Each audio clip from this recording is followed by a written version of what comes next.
आ, सोचो कि एक मोहल्ले में ना एक शख्स सबसे बेहतरीन और सबसे लजीज बिरयानी बनाता है। अच्छा। यानी उसके मसालों की महक ना दूर दूर तक जाती है और पड़ोसी उसकी वाकई तारीफें करते हैं। हाँ, ऐसी बिरयानी की तो महक ही अलग होती है। बिल्कुल, लेकिन मसला ये है कि वो शख्स उस बिरयानी को अपने घर की चार दीवारी से बाहर किसी को बेचता ही नहीं है। मतलब सिर्फ अपने ही घर वालों को खिलाता है। ओह अच्छा, यानी अपना कमाल बस अपने तक ही रखा हुआ है उसने। सही पकड़ा।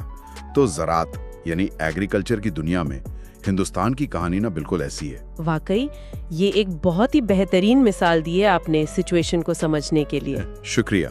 तो आज के इस तहकीकी जायजे में हमने जिन दस्तावेजात और रिपोर्ट्स को जमा किया है उनमें आलमी ट्रेड रिपोर्ट्स और एग्री एक्सपोर्ट्स का काफ़ी डिटेल्ड डेटा शामिल है। और इस तहकीक का मकसद सिर्फ एदाद शुमार बताना नहीं है, बल्कि इस पूरे निज़ाम की अहम कड़ियों को जोड़ना है। हाँ बिल्कुल, हमारा बुनियादी मकसद आज ये जानना है कि आखिर क्या वजह है कि दुनिया का दूसरा सबसे बड़ा एग्रीकल्चरल प्रोड्यूसर होने के बावजूद, जो कि एक बहुत बड़ा मुकाम है आलमी सतह पर। जी हाँ, दूसरा सबसे बड़ा प्रोड्यूसर होने के बावजूद जब बात एक्सपोर्ट की आती है तो हिंदुस्तान के टोटल एक्सपोर्ट्स में ज़राअत का हिस्सा सिर्फ 10 से 12% ही क्यों रह जाता है। और इसके साथ साथ हम ये भी देखेंगे कि किस तरह नए तरीकों से इस $50 बिलियन के मार्केट को मजीद बढ़ाया जा रहा है। सुनने वालों के सामने हम एक मुकम्मल तस्वीर पेश करेंगे। ठीक है, आइए इसको थोड़ा खोल कर समझते हैं। मेरा पहला सवाल यही है कि हम इतना ज़्यादा उगाते हैं फिर बाहर इतना कम क्यों भेजते हैं? देखिए, दस्तावेज के मुताबिक अगर हम 2023-24 का डेटा देखें ना, तो एग्री एक्सपोर्ट तकरीबन $50 बिलियन से ज्यादा रहा। $50 बिलियन, ये सुनने में तो काफी बड़ा नंबर लगता है। नंबर वाकई बड़ा है, और हमारे सबसे बड़े खरीदार कोई छोटे ममालिक नहीं है। इसमें USA, UAE, Saudi Arabia, Bangladesh, Indonesia और वियतनाम जैसे बड़े नाम शामिल हैं। अच्छा, यानी मांग वहाँ मौजूद है और खरीदार भी तैयार बैठ रहे हैं। बिल्कुल तैयार है, लेकिन जब टोटल एक्सपोर्ट्स का प्रोपोर्शन निकालते हैं तो ये ज़राअती हिस्सा सिर्फ वही 10-12% बनता है। ये एक बहुत बड़ा तजाद है हमारी ज़राअत के हवाले से। तो मैं ये सोच रहा था कि क्या वाकई इसमें इजाफे की इतनी ज्यादा गुंजाइश है? यानी क्या पता हमारी आबादी इतनी बड़ी है कि हमें सब कुछ खुद ही खाना पड़ता हो। अगर हम इसको बड़ी तस्वीर से जोड़कर देखें ना, तो ये कम हिस्सा दरअसल मायूसी की बात नहीं है, बल्कि आने वाले वक्त में ये बेपनाह माली फवायद और आलमी मार्केट पर गलबे का एक बहुत बड़ा मौका है। अच्छा, मतलब ये एक अपॉर्चुनिटी है हमारे पास। एग्जैक्टली। मसला हमारी पैदावार में नहीं है, बल्कि उन कड़ियों में है जो खेत से मार्केट तक जाती हैं।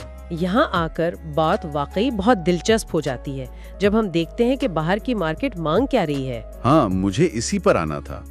इस तजाद को समझने के बाद अगला कदम ये जानना है कि आखिर आलमी बाजार में हमारी कौन सी चीजें सबसे ज्यादा बिकती हैं। मतलब हमारी ब्लॉकबस्टर पैदावार आखिर है क्या? इस लिस्ट में सबसे ऊपर तो चावल है, और खास तौर पर बासमती चावल। हिंदुस्तान इसका सबसे बड़ा एक्सपोर्टर है दुनिया में। बासमती की महक तो वाकई आलमी सतह पर मशहूर है। बिल्कुल। इसके अलावा मसाले हैं। हम मिर्च, हल्दी और जीरा इतनी बड़ी मिकदार और क्वालिटी में एक्सपोर्ट करते हैं कि हमें spice garden of the world कहा जाता है। अरे वाह, spice garden of the world. और फलों में क्या हिसाब है? ताज़ा फलों में केला पहले नंबर पर है, जिसके बाद आम और अनार की भारी मांग है। फिर गोश्त और डेयरी में कराबीफ, घी और पनीर की भी काफी अच्छी मार्केट है। सही, लेकिन मैंने इन रिपोर्ट्स में एक और दिलचस्प चीज देखी थी। चाय और कॉफी के हवाले से कुछ मखसूस नाम थे। हाँ, आप शायद दार्जिलिंग टी और कपी रॉयल कॉफी की बात कर रहे हैं। जी हाँ, वही। तो मुझे ये समझाइए कि कपी रॉयल या दार्जिलिंग जैसी ब्रांडिंग का आलमी कीमतों पर आखिर क्या असर पड़ता है? मेरा मतलब है, क्या सिर्फ नाम सच में इतने मायने रखता है आलमी बाजार में? ये बहुत अहम सवाल है। देखें, ब्रांडिंग से आम फसल की जो वैल्यू है वो अचानक कई गुना बढ़ जाती है। दार्जिलिंग सिर्फ एक नाम नहीं है, वो एक पहचान है। एक पहचान, यानी लोग उस इलाके के मखसूस जायके के लिए पैसे दे रहे हैं। बिल्कुल। इसे बिजनेस की जबान में नीश मार्केट कहते हैं। जब एक खरीदार को मखसूस क्वालिटी या हेरिटेज चाहिए होती है तो वो आम मार्केट की कीमत से कहीं ज़्यादा पैसे देने को तैयार हो जाता है। अच्छा, मतलब एक आम चाय की पत्ती सस्ती बिकेगी, लेकिन दार्जिलिंग का लेबल लगते ही उसकी कीमत आसमान पर चली जाएगी। हाँ, ये ब्रांड उस प्रोडक्ट की कहानी बताता है और खरीदार को एक गारंटी देता है। सुनने में तो ये बहुत ही मुनाफे का सौदा लगता है। अब जबकि बेहतरीन प्रोडक्ट्स का पता चल गया है तो मेरे जहन में एक आमली सवाल पैदा होता है। जी, पूछे। फर्ज करें एक आम किसान है जिसके पास रत्नागिरी का बेहतरीन आम है, या फिर उसके पास ईरोड की हल्दी है। अब वो अपना माल आखिर अमेरिका कैसे भेजता है? मतलब रास्ता क्या है? दस्तावेज इस पूरे सफर को 5 बुनियादी कदमों में तकसीम करती है। 5 कदम? अच्छा, हाँ। पहला कदम तो वही है, प्रोडक्ट का इंतखाब। जैसे वही रत्नागिरी का आम या ईरोड की हल्दी जो आपने बताई। सही। और दूसरा कदम? दूसरा कदम है स्केल बढ़ाना। एक अकेला किसान आमतौर पर एक्सपोर्ट नहीं कर सकता। उसे FPO यानी फार्मर प्रोड्यूसर ऑर्गेनाइजेशन के जरिए अपना स्केल बढ़ाना होता है। अच्छा, FPO के जरिए वो अपनी पैदावार को इकट्ठा करते हैं ताकि वॉल्यूम बढ़ जाए? बिल्कुल ठीक समझे।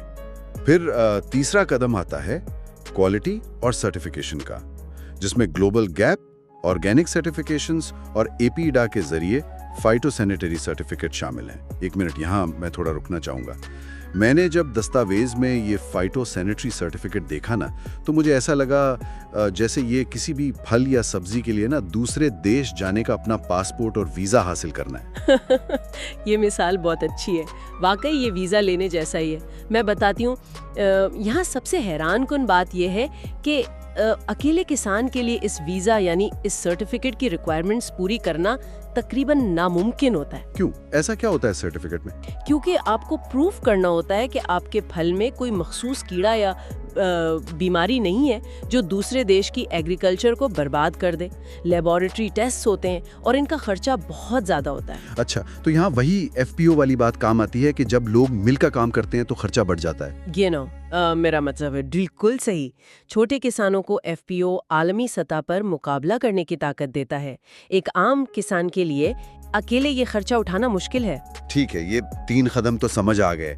फिर चौथा और 5वां कदम क्या है? चौथा कदम है रजिस्ट्रेशन का।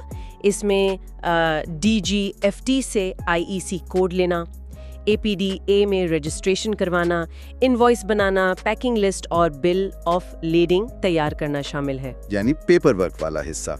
और पांचवा है लॉजिस्टिक्स, यानी JNPT मुंबई, मुंद्रा या चेन्नई पोर्ट्स पर अपना माल पहुंचाना, और वो भी कोल्ड चेन और रीफर कंटेनर्स के जरिए, ताकि माल ताज़ा रहे। रीफर कंटेनर्स यानी चलते फिरते फ्रिज? हाँ, बिल्कुल। देखें, अगर ये 5 कदम इतने ही वाज़े और आसान हैं, तो हर किसान आखिर एक्सपोर्ट क्यों नहीं कर रहा? सफर में ऐसी रुकावटें क्या हैं जो इस नंबर को 10-12% से आगे नहीं बढ़ने दे रही? सबसे बड़ी रुकावटों में से एक तो महंगी लॉजिस्टिक्स ही है, और फिर कोल्ड चेन की कमजोरी की वजह से आमतौर पर रास्ते में ही बहुत वेस्टेज हो जाती है। यानी पोर्ट तक पहुंचते पहुंचते आधी फसल खराब हो जाती है। ये तो वाकई नुकसान का सौदा है। बिल्कुल, और सिर्फ यही नहीं बल्कि EU, जापान और USA जैसे ममालिक के मेयार बहुत सख्त होते हैं। सख्त मेयार से आपकी क्या मुराद है? जैसे कि पेस्टिसाइड रेजिड्यू यानी कि कीड़े मार दवाई के असरात, और एक बहुत कॉमन चेक होता है एफ्लाटॉक्सिन का। मैं यहाँ थोड़ा पुशबैक देना चाहूंगा इन सख्त रूल्स पर। क्या मगरबी ममालिक के ये सख्त रूल्स, जैसे वही एफ्लाटॉक्सिन के चेक्स, वाकई सिर्फ क्वालिटी बेहतर बनाने के लिए होते हैं? आपका इशारा किस तरफ है? मेरा मतलब है, क्या ऐसा नहीं हो सकता कि ये तरक्की पजीर ममालिक का सस्ता माल अपने देश में आने से रोकने की बस एक गैर एलानिया दीवार हो, एक बहाना होता कि हमारा माल वहाँ एंटर ना हो सके? इससे एक बहुत अहम सवाल पैदा होता है, और ये डिस्कशन ट्रेड सर्कल्स में भी हमेशा होती है। लेकिन अगर हम इसे प्योरली टेक्निकल नजर से देखें ना, तो एफ्लाटॉक्सिन कोई आम मिट्टी या धूल नहीं है। तो आखिर ये है क्या?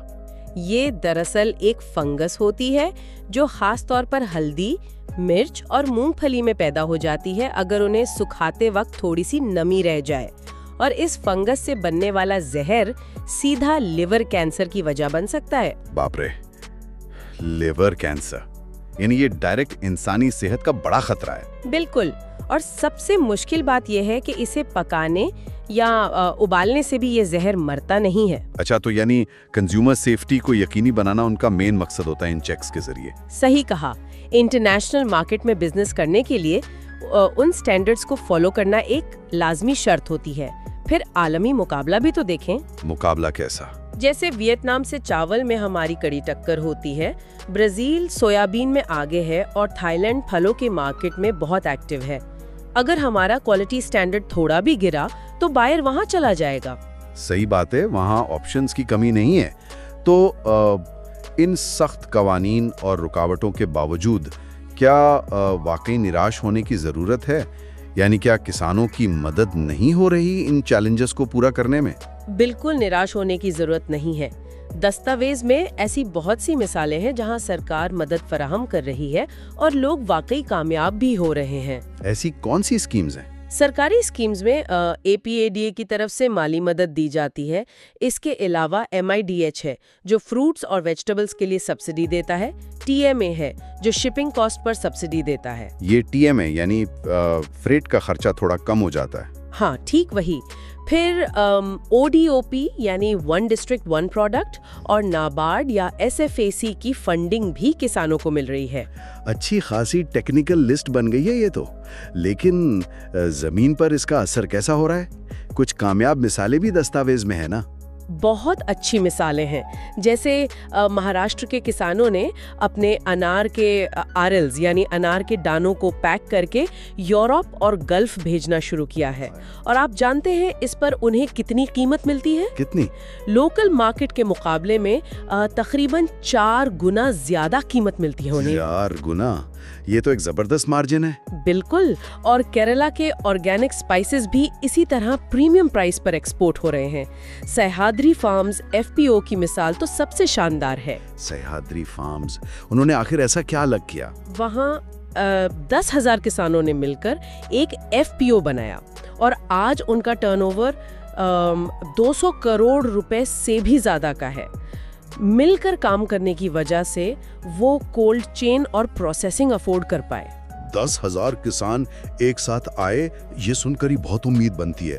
और दस्तावेज में एक और मिसाल थी ना, बनारस के आम की। हाँ, बनारस का लंगड़ा आम। जी वही। वो आम जापान और कोरिया जा रहा है, वही ममालिक जिनकी क्वारंटीन स्टैंडर्ड्स दुनिया में सबसे सख्त माने जाते हैं। तो दस्तावेज ने बताया कि ये सिर्फ एक हॉट वाटर ट्रीटमेंट की वजह से मुमकिन हुआ। मेरे लिए ना ये बहुत दिलचस्प हिस्सा था। ये वाकई एक कमाल की इनोवेशन है। तो जरा मुझे ये समझाएं कि ये हॉट वाटर ट्रीटमेंट आखिर है क्या? क्या बस आम को उबलते हुए पानी में डाल देते हैं? नहीं, उबलते हुए में नहीं। उसमें आम को एक ऐसी मशीन में डुबोया जाता है जहां पानी का दर्जा हरारत ठीक 48 डिग्री सेल्सियस होता है। ना 1 डिग्री ज्यादा ना कम। अच्छा, सिर्फ 48 डिग्री। और इससे आखिर होता क्या है? असल में आम में ना एक फ्रूट फ्लाई यानी मक्खी होती है जो अपने अंडे दे देती है।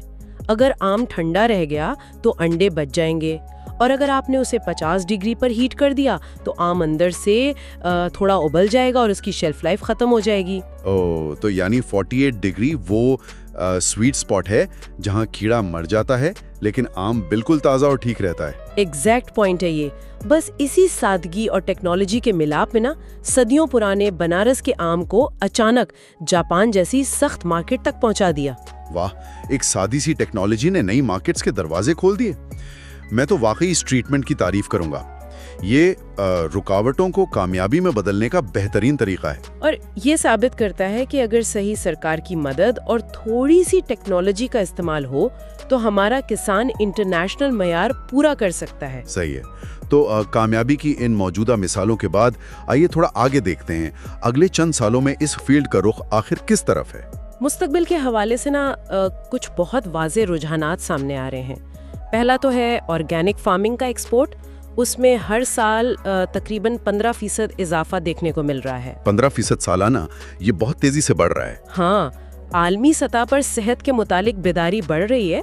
और दूसरा बड़ा रुझान है वैल्यू एडेड प्रोडक्ट्स का। वैल्यू एडेड प्रोडक्ट्स, इसको थोड़ा आसान लफ्जों में समझाइए। देखिए, अगर आप कच्चा फल बेचते हैं ना तो उसके सड़ने और ख़राब होने का रिस्क बहुत होता है। लेकिन अगर आप उसी फल को प्रोसेस करके उसकी प्यूरे या कॉन्सेंट्रेट बनाकर बेचते हैं तो एक तो शेल्फ लाइफ बढ़ जाती है और दूसरा उसका प्रॉफिट मार्जिन ज़्यादा होता है। तो इस सबका आखिर मतलब क्या है अगर हम इन तीनों चारों चीज़ों को देखें तो? मतलब ये है कि अब असली गेम वही है कि कच्ची फसल बेचने से निकलकर अपनी फसल को प्रोसेस करना और अपना एक ब्रांड बनाना।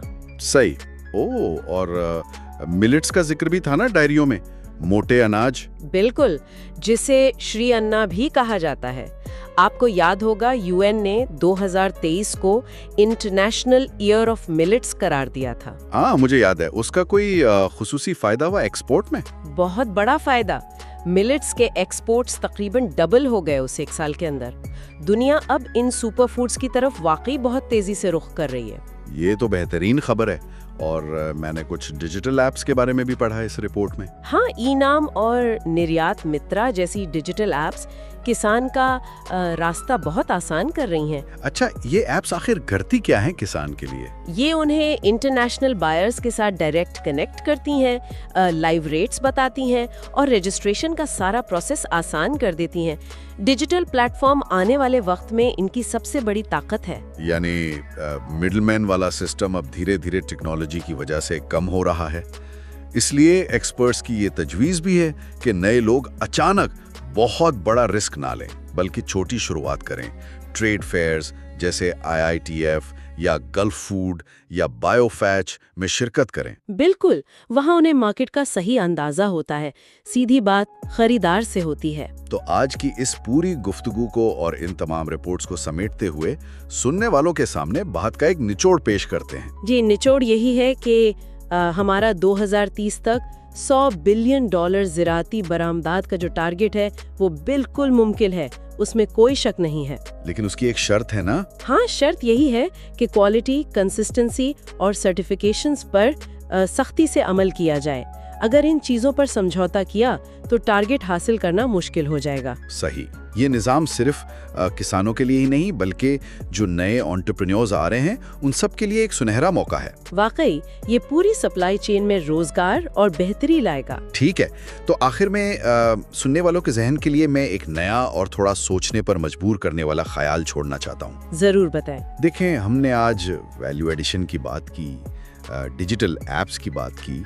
अगर टेक्नोलॉजी, एप्स और क्रॉप प्रोसेसिंग इसी रफ्तार से बढ़ते रहे तो क्या आने वाले वक्त का हिंदुस्तानी किसान सिर्फ खेत में फसल उगाने वाले से बढ़कर एक इंटरनेशनल टेक एंटरप्रेन्योर नहीं बन जाएगा? ये वाकई एक बहुत दिलचस्प पहलू है। जरा सोचे ना कि क्या अगला बड़ा global tech billionaire silicon valley के किसी ऑफिस से नहीं, बल्कि हिंदुस्तान के किसी ऐसे ज़राती गांव से उभरेगा जहां डेटा, लॉजिस्टिक्स और खेती का एक एडवांस्ड मिलाप हो रहा हो। ये एक ऐसी पॉसिबिलिटीज हैं जिस पर हम सबको गौर करना चाहिए। आज के डीप डाइव में हमारे साथ जुड़ने का शुक्रिया। इस सवाल पर जरूर सोचिएगा। महफूज रहें।